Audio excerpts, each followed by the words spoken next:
मागे जे वटवृक्ष दिसत आहे तर त्याच्याबद्दल महाराज काय सांगायचे ना, तर महाराज म्हणायचे ना की तू वटवृक्षाच्या पारंब्या हो.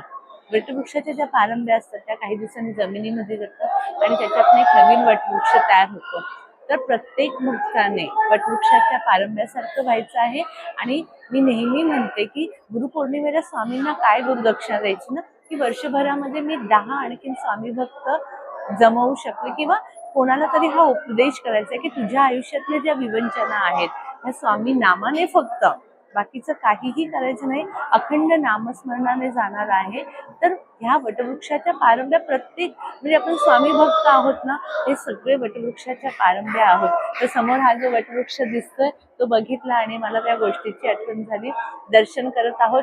पिठापूरला जाता जाता तुम्हाला ज्या ज्या तीर्थक्षेत्राला जाणार आहोत ती सर्व तीर्थक्षेत्र आणि पिठापूरचंही दर्शन देण्याचा प्रयत्न करणार आहोत.